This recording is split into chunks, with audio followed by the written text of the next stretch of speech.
Time for a Friday Locked On Vols. Jalin Hyatt met with the media on Thursday. The maturity and the discipline in his voice, it was telling. We'll hear from Jalin Hyatt and talk about some of his comments.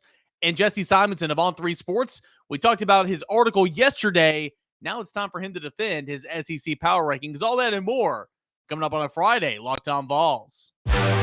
You are Locked On Vols, your daily podcast on the Tennessee Volunteers. Part of the Locked On Podcast Network, your team every day. Hey everybody, how we doing? Happy Friday. Welcome into Locked On Vols. It is your team every single day. I want to thank you guys so much for making Locked On Vols your first listen each and every day and following this podcast on Twitter at Locked On Vols and following myself on Twitter at _Caner.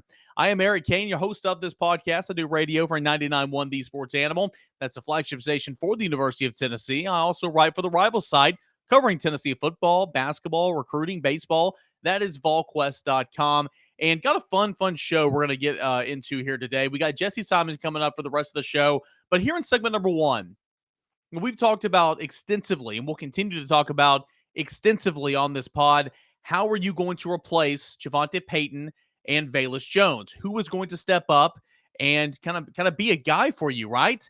And the conversation always starts with Jalin Hyatt. And he's a guy that had a very good freshman campaign, or for all things considered, a 3-10 record. And, I think he led the team in receiving and all that type of stuff, had a couple touchdowns. And you thought that he was just going to blossom in this Josh Heupel offense. That was not the case. He was relegated to the fourth man in that rotation, the first guy off the bench, essentially. He's a backup slot behind Velus Jones. And it was very humbling for him. But you still have 2 years left. There's still time. And, the thought is Jalin Hyatt can step up and truly reach his full potential this go around as a true senior now as a true junior now for Josh Heupel. Kelsey Pope, new wide receivers coach, and Jalin Hyatt met with the media on Thursday, and some really, really good comments from both. Here's Kelsey Pope on Jalin Hyatt, his renewed mindset and kind of his progress so far this offseason, how it might have been a little different compared to last year. Man, Jalin has done a great job of changing his body for one. He's about 180 right now. He's doing a great job of embracing physicality. I think he kind of saw himself in high school and younger years as a speed guy. We talked even before I got the role about him embracing physicality and bringing that part of his game out. He's done a great job of embracing that. I think mentally off the field, he's taking a huge jump. He's in the building 24 hours. A lot of times I'm leaving late at night and he's either pulling off or about to walk out of the building as well. So he's done a great job of buying in and is consistent, right? Regardless of what result he's getting at practice week to week, whether he's having a great day or he's having an average day, he's in the building, he's staying consistent. I think he truly understands the process right now, so like where he is. So those are two words there that you heard Kelsey Pope say, physicality and consistency, two things that Jalin Hyatt is trying to focus on very, very much. Now, here's Jalin Hyatt on what he's trying to accomplish this spring and a little bit about his weight gain. But remember the words physicality and consistency. Here's Jalin Hyatt. Yeah, it's two things. Consistency being one, and the second one is just physicality. Those are two, the biggest things I have to work on, and that's what I've been trying to do this whole spring camp. It's all of it. Last year I was playing around 164. I wasn't confident in my weight. And, when you get on the field in the SEC, there's big guys out there. And that was one thing I had to emphasize, is just getting bigger. So I stayed in, try to eat 6 times a day, just getting my meals in. And, right now I'm around 184, but I'm not done yet. My goal is to get to 190 before fall camp. So right now I'm just trying to maintain the 184. Right there, the two, you can tell those two have had conversations, right? Kelsey Pope said he's trying to focus on this. He's getting better on this. Jalin Hyatt said, my goal this spring was to focus on consistency and then my physicality because I'm a smaller guy. And, of course, his weight gain. How about it? Playing at 164, knowing that's not good enough in the SEC. He's put on 20 pounds already. His goal is to get up to 190. He physically does look better. I mean, he's always going to be a lean, skinny guy, but he does look a little bit bigger, and I think that's a contribution to him, and I think that's credit to him for putting in that work and getting it done. it was a difficult year for Jalin Hyatt as a sophomore. Again, took a back seat, had some opportunities at the beginning of the season. You're seeing all these guys at the receiver, Peyton, Jones, Tillman, just flourish in this offense, and he's kind of the odd man left out. Here's his reflection this offseason and kind of the steps he took to try to riddle those woes and get back to where he wants to be. Yeah, I had to look back last season on what I did wrong. That was like the biggest thing I had to do. I had to meet with Coach Pope and Coach Burns when he was here, and just try to change everything that I did last season, because obviously it didn't work. So we got back to the planning board. I tried to stay consistent and coming in here 24/7. Getting on judge, film, just things like that, just to better myself and better this team. Maybe he didn't have the role that he wanted to last season, still came in and still produced as the fourth receiver and still played, quite a few snaps per game. But knowing that there's work to be done, knowing that for him to accomplish the goals and get back to being a routine guy that he wants to be, he's going to need some help. And one of those guys that helped him along the way and continues to help him to this day, that's Velus Jones, Tennessee's starting slot receiver last year, and of course an NFL draft hopeful. I believe he will get drafted. Here's Jalin Hyatt on that dynamic and that relationship, Jalin Hyatt and Velus Jones. And my confidence wasn't where it was at last year. And Velus, he helped me along. When he took the slot position, he brought me with him. And I was just learning from what he did in this offense. And I was struggling with it last year, and he wasn't. So I had to take a step back, just look at how Velus run his routes, just a lot of things that he's done here at Tennessee, and that's what I've been trying to do. So, I text Velus every time, show him film, and he's been helping me through this process. All right, the next clip you're going to hear from Jalin Hyatt, it's very, very telling. It's talking about freshman year to sophomore year, the transition from one coaching staff to the next coaching staff, and he's going to say a word, and you guys will probably spot it here. It's a word you never want to hear as an athlete, as a competitor, as a warrior.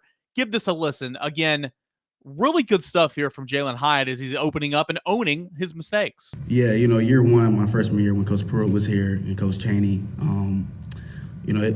I didn't take it as a great year for me. I felt like I could have done better, but it was a good year as far as a freshman year. And I think that's what kind of messed me up for year two. When we were going through all that process, when Coach Pruitt got fired and Coach Hype came in, I just got complacent. I wasn't working as hard as I usually work. So this offseason, I never worked as hard as I ever did, and I'm just trying to keep building on that. As I'm sure you guys picked up, the word was complacent. You never want to be complacent, not just as an athlete, but anybody. Your job, my job. With this podcast, if I was just complacent, this would not get very good views. This would not get very good ratings. I want to be as good as I possibly can be each and every day. I never want to settle. I don't want to be complacent. Jalin Hyatt the same way. Any football player is the same way. So credit Jalin Hyatt for owning everything this offseason and knowing as soon as the bowl game was over, he was going to come back to the facility and he was going to get to work. And he was going to put in that work. And yeah, sure, the season's a long ways away right now, but the proof's in the pudding this spring. And he's the first word typically, honestly, him and Squirrel White and Ramel Keaton's in this conversation as well as notable standing out so far this spring. Great stuff there from Jalin Hyatt. One other thing on Kelsey Pope being named the wide receivers coach. Jalin Hyatt was a fan. Give this a listen. He definitely deserves it. I think we knew, when Coach Burns left, it was hard on us because, he's a great coach and the Saints have a great coach. But Coach Pope was there every step of the way. When I was struggling last year, he was there, working with me, trying to get me my confidence back, just trying to do a lot of things for me. And I thank him for that. And when I knew he was going to be the receiver coach, it just made me even more hungrier because, we have a great relationship. He has a great relationship with the teammates here, with my teammates, and I'm just proud to call him my coach. Fantastic stuff there from Jalin Hyatt, Tennessee's rising junior wide receiver, hopeful starting wide receiver to get back to where he was in terms of role his freshman campaign and ultimately improve on that and become even better. All right, that was from Thursday's media availability. All that's up at VolQuest.com and 991thsportsanimal.com if you want to check all that out. And we'll look forward to finishing off the week of media availabilities coming up later today. And then, of course, the scrimmage comes up on Saturday, and we will have complete coverage of that. And I'll tell you all about it, everything I see right here on Locked On Vols coming up on Monday. All right, Jesse Simonton on 3 Sports. He will join us for segments 2 and 3 coming up. But first, it is Built Bar. That time of the year where swimsuit season, it is right around the corner. Spring break, lake, ocean, pool time. You want to look your best, and if you're eating those candy bars and unhealthy snacks, you can do better, and you can do better with a Built Bar. Look at most of the candy bars, 240 calories, but if you trade it in for a Built Bar, that's 17 grams of protein first and foremost, only 130 calories on average, 4 grams of sugar, 4 net carbs, and again, I'll say it again, 17 grams of protein. Plus, both are covered in 100% chocolate. Yes, a chocolate bar is covered in 100% chocolate, but a Built Bar is also covered in 100% real chocolate, but it's good for you, and it tastes so good. Mint brownie, coconut almond, white chocolate chip, cookies and cream. If you can imagine a flavor, chances are they can too, and they're going to make it. It's all so good. If you want to check all those out, go to Built.com right now. Use that promo code LOCK15, and you're going to get 15% off your next order. That's promo code LOCK15 for 15% off. That is at Built.com.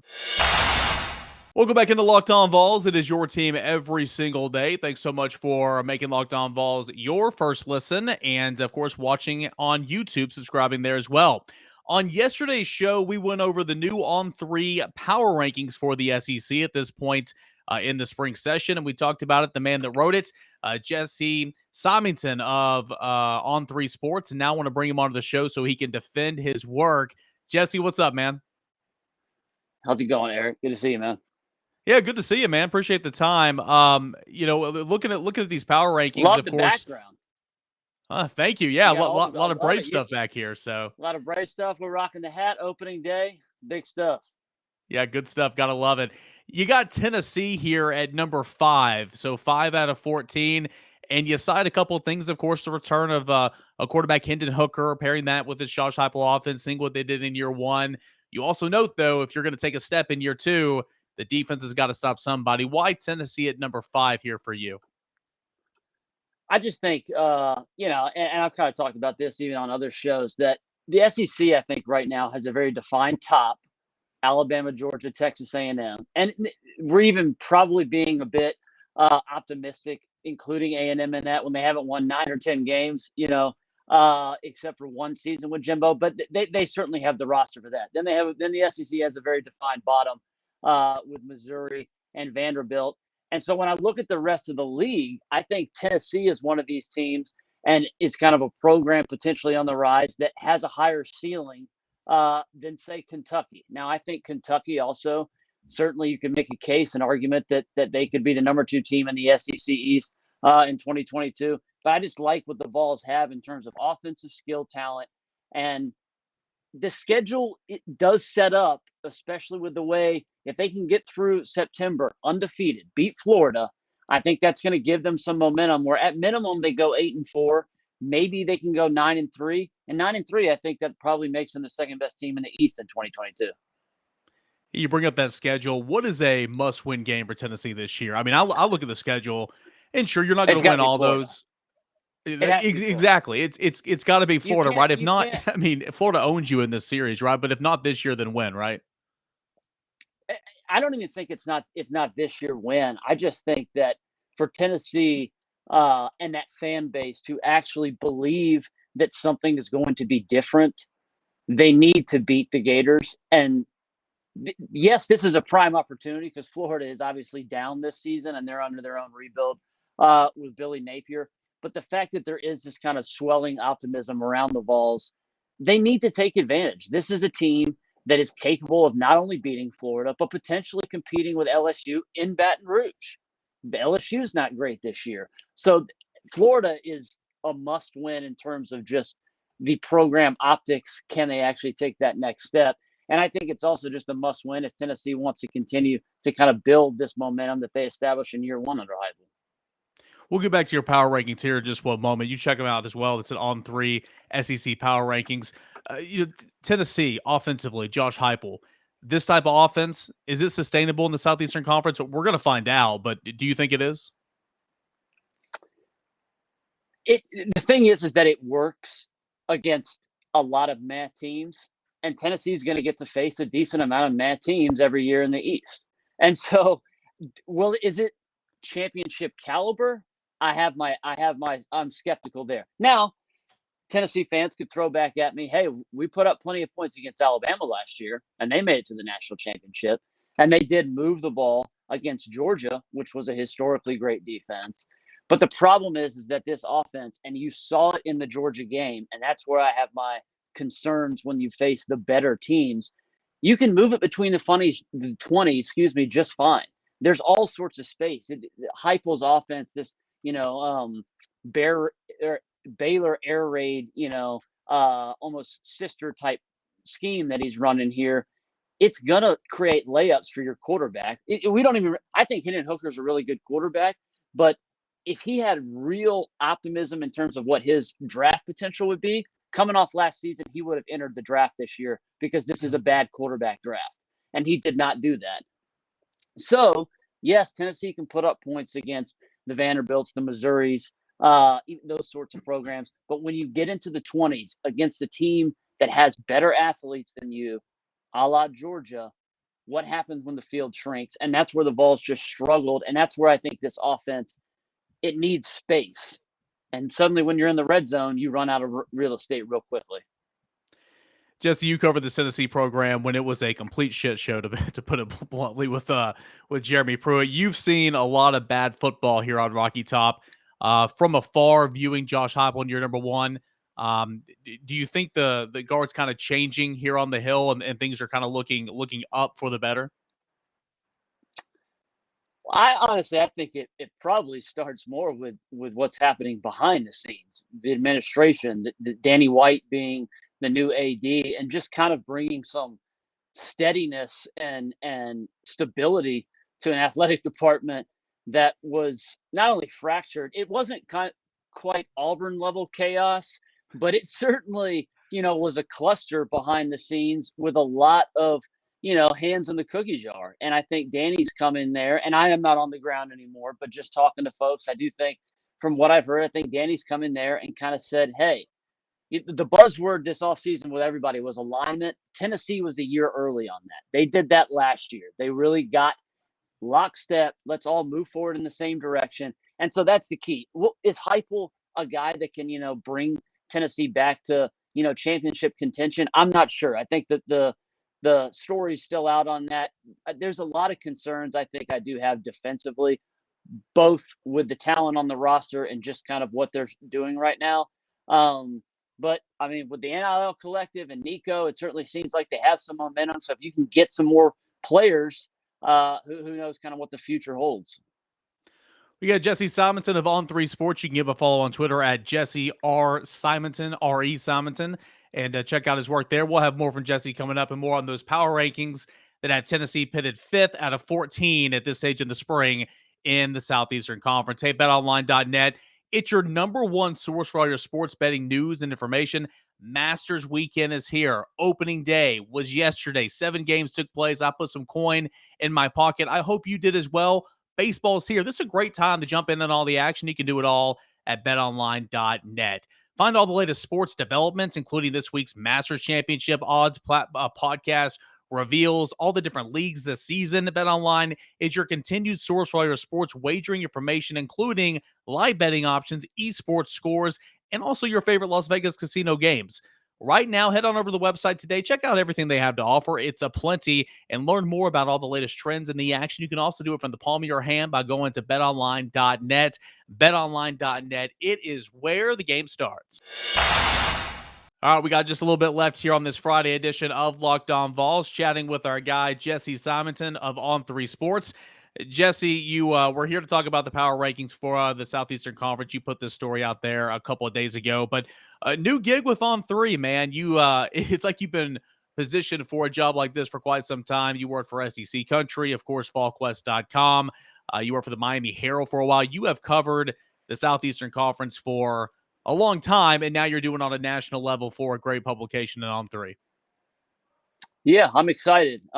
It's a big opportunity. We're hoping to kind of build and grow this thing. Obviously, it's a new website still in its infancy stages, but there's a lot of moving parts happening behind the scenes, a lot of exciting things I think to come for the future of SEC fans. So I'm just kind of an early part of this. We're going to be writing, podding, making videos The big thing is I'm just stoked to be back, in stadiums come Saturdays, in the fall again. And that's just going to be, there's a reason why it's different with the pageantry and the fans and just how much it means to folks down there. It's easy to joke that it means more, but it's true. There's a reason why they win all the time is because the investment and the care and just think about the tortured fan base that Georgia was, for 40 years and just kind of that cathartic experience by them winning a national championship. What if A&M, I have a column out yesterday, what if A&M figures out the quarterback position? They would be exercising 83 years of demons. You think they wouldn't like to do something and celebrate and kind of throw some stuff in Texas's face before the Longhorns join the conference? So we're excited, big opportunity. Lots of pressure, but with it comes privilege. So I'm ready to get rolling. Yeah, really looking forward to checking out your work at On3 Sports. So your first thing you put out there was this SEC Power Rankings where you have Tennessee fifth. Why fifth? Or excuse me, why second in the East instead of maybe third or fourth in the East? Because in the overall rankings, you got Tennessee at fifth. You put Kentucky at sixth. Those two teams are very similar, in my opinion, in terms of what they return and kind of how they're built. They're kind of on an even playing field right now in terms of who might finish second or third in the East. They are. And honestly, again, this is just the spring power rankings. You know how these things work. They'll probably shift. I'll have another one that comes out. I don't know, maybe the post spring or obviously preseason. And with that, we'll have more information. We'll know more about these teams. SEC media days will have come and gone. Fall camp will have opened. So again, I went with Tennessee over Kentucky because I think that Tennessee has a higher ceiling. Now, Kentucky's floor may be a little bit sturdier than Tennessee's, just because Stoops is the best football coach Kentucky's had since Bear Bryant. I mean, what he's done with the Wildcats is remarkable. Obviously, he's having to replace his offensive coordinator. Huge offensive line, shoes to fill with 3 guys headed to the NFL draft. Kentucky does have a cake schedule, but also Tennessee beat Kentucky last year. So why not lean that way? I think in the preseason is just kind of where I kind of found that starting point with the Vols. Yeah, just a couple more, and you can check out all of these at on3sports.com. Ole Miss obviously going to take a step back. You would think you lose Matt Corral, you lose Levy, play caller on offense. Of course, you still have Lane Kiffin, and then you lose your defensive coordinator as well. A lot to replace, but as you so elegantly phrased it here, the Portal King has kind of put some new guys in the depth chart there to step up, like Zach Evans, Michael Trigg, Jackson Dart. What do you make of Ole Miss right now? And like you said, there's a lot to happen between now and the start of the season, but kind of what do you make of Ole Miss right now, kind of towards the back half of the SEC? Yeah, I'm actually less concerned or have less intrigue, maybe I guess that's a better way to put it, with infusing the roster with all this talent. Mel Tucker showed it last year that, you can take a bajillion pieces and if you kind of have the right puzzle, you can put it together and make it work. For me, it's Lane's entire staff pretty much is brand new this year. And it was no secret behind the scenes that I think Lane kind of had his eyes, taking his train to some other tracks, whether that was Oregon, whether that was Miami, whether he wanted to get involved if Auburn, potentially was going to become open. And so how is that staff going to mesh? His brother came, then left and went back to the NFL. He didn't even last a month in Oxford as part of the new staff, and then he left. And so there's just a lot of turnover and upheaval there. I don't have concern. I think Jackson Dart's a good player. I don't think he's going to be able to replicate what Matt Corral did, but Kiffin has certainly restocked the roster with some good talent, good dudes, good talent. My biggest concern really is just how is that coaching staff going to mesh and can it come together?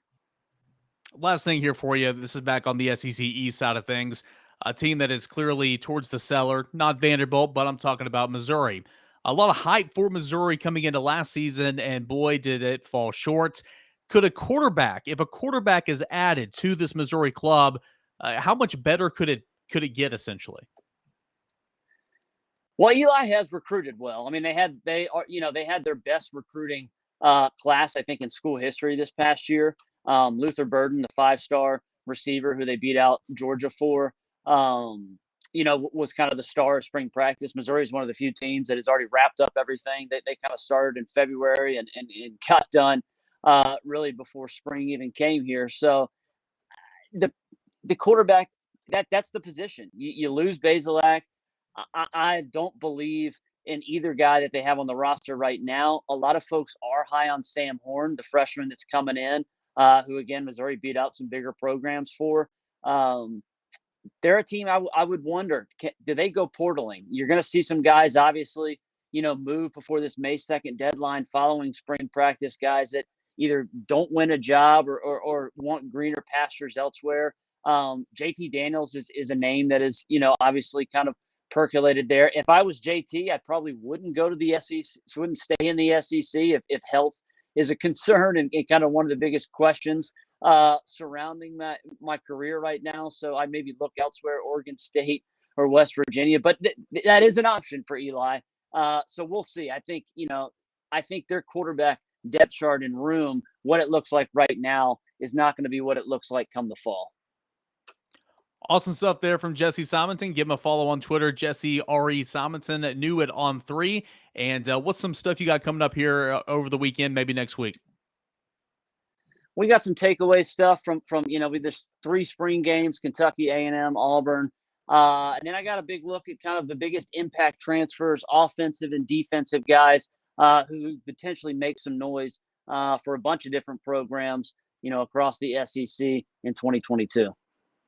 Really looking forward to checking out the work. Jesse, thanks so much for the time. Congrats on the new gig, and really look forward to having you back on, man. Appreciate it, Eric.